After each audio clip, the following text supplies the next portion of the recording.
enfin, pour compléter notre carnet de voyage à travers le pays, aujourd'hui, nous allons partir au cœur de l'Aveyron pour découvrir une recette sacrée qui est présente dans les mœurs depuis la nuit des temps. Cette préparation, à base de pommes de terre et de fromage, réalisée avec des produits locaux, se transmet de génération en génération. Il s'agit bien évidemment du traditionnel aligot. C'est du côté de la petite ville de Saint-Céré donc que nos reporters nous amènent à la rencontre de deux personnages qui nous dévoilent quelques-uns de leurs secrets ancestraux. Un reportage signé Xavier Boulard et Rémi Gradouin. Saint-Médard, un petit village d'à peine 200 habitants perdu sur l'Aubrac aveyronais. Ce hameau, au calme stupéfiant, a su traverser les âges. Mais aujourd'hui, une fausse tranquillité règne sur le village. Tout le monde s'impatiente à l'approche du 8 mars, un événement très particulier pour les habitants, la fête de l'Aligot. Une fête qui se déroulera dans la modeste ville de Saint-Céré, à quelques encablures d'ici.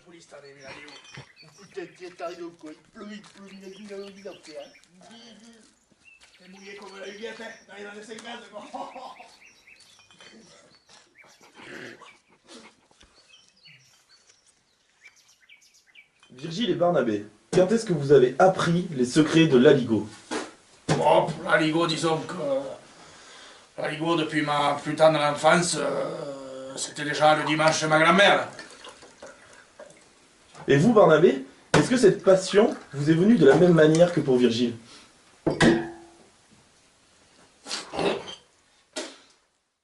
Quels sont les secrets pour préparer un bon aligot? Bon, disons que c'est bien simple, je vais t'expliquer. En premier, tu prends une patate. Une bonne patate. La patate aveyronnaise, là, moi je la prends chez Fernand, à côté. Tu connais Fernand? Après, tu prends la bonne patate, parce qu'il y a la bonne et la mauvaise patate. La bonne patate, tu fais du bon aligot. Mauvaise patate, mauvais aligot. Après, il faut mettre, bien sûr, ingrédient important, le fromage. Le fromage. Il a dit. Un peu de fromage. Un peu de fromage. Après, tu le mues un peu. Et là, je vais te faire le secret maison. C'est la boisson de nos ancêtres, là. Un peu.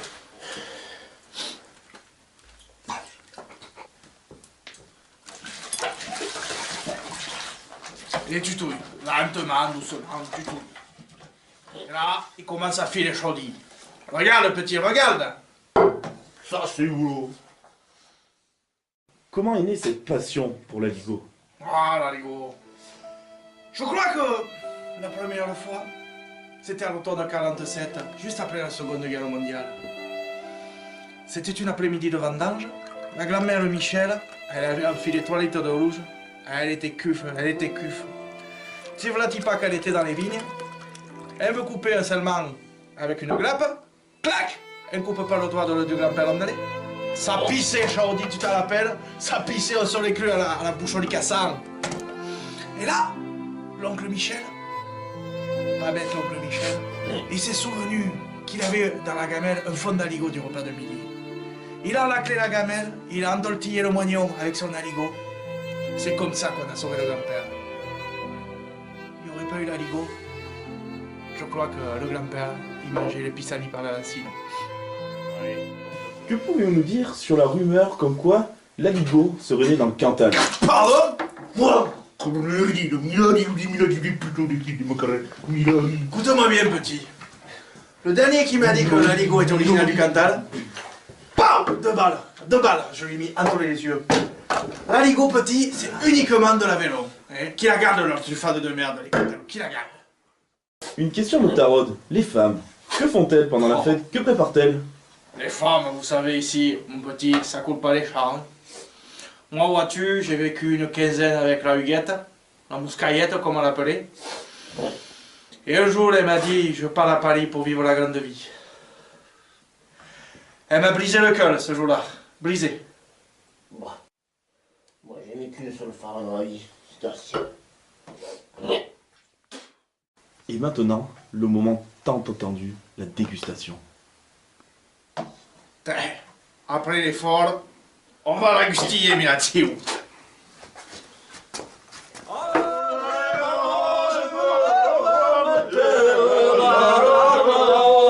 c'est dans une ambiance chaleureuse que se termine cette journée, laissant entrevoir le déroulement des festivités du week-end dans la ville de Saint-Céré.